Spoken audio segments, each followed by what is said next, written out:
Assalamualaikum warahmatullahi wabarakatuh. Terima kasih telah berkunjung di dunia mualaf.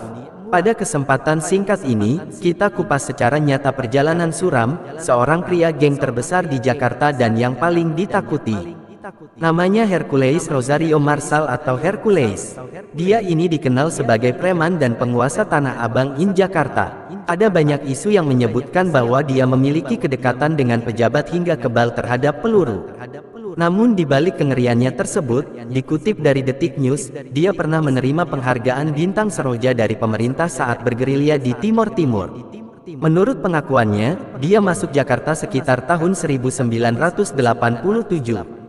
Kemudian bersama teman dari Timor Timur, dia membangun daerah kekuasaan di Tanah Abang, hingga memiliki sekitar ribuan orang anak buah. Saat itu, dia sering berurusan dengan polisi dan sempat dipenjara. Hingga akhirnya dia mengaku tobat sejak 2006. Dia menjadi mualaf pada akhir tahun 2010.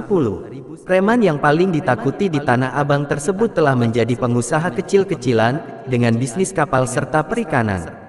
Selain itu, dia membangun sekolah dan aktif dalam kegiatan sosial serta mendirikan organisasi masyarakat ormas dengan nama Gerakan Rakyat Indonesia Baru (GRIB).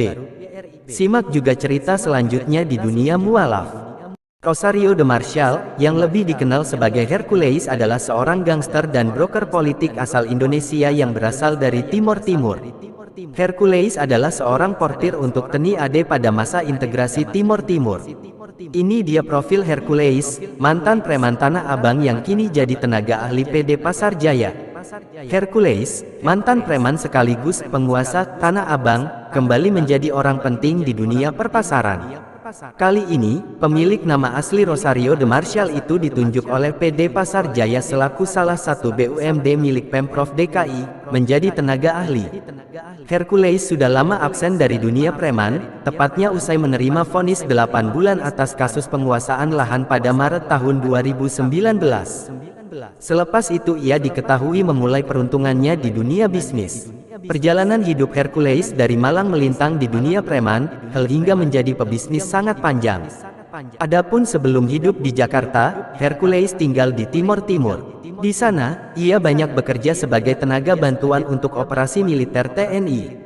Ia terbang ke Jakarta untuk menyembuhkan luka di tangan. Saat itu Hercules dirawat di Rumah Sakit Pusat Angkatan Darat RSPAD Gatot Subroto, Jakarta Pusat. Tangan yang terluka tersebut ternyata harus diamputasi.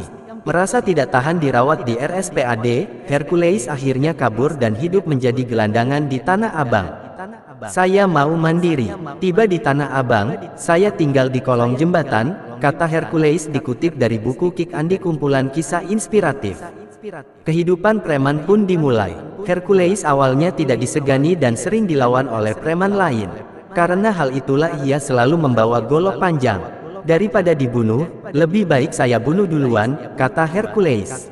Bahkan waktu itu, setiap malam saya tidur dengan golok selalu siap di tangan. Kondisi waktu itu sangat rawan. Lengah sedikit, lawan akan menyerang. Lanjutnya, Hercules dan kelompoknya pun malang melintang di kawasan Tanah Abang sejak 1980-an. Pria berambut ikal ini seringkali lolos dari maut. Ia disegani banyak orang karena keberaniannya yang besar. Dalam acara Kick Andi tahun 2007, Hercules mengaku pernah dibacok sebanyak 16 kali.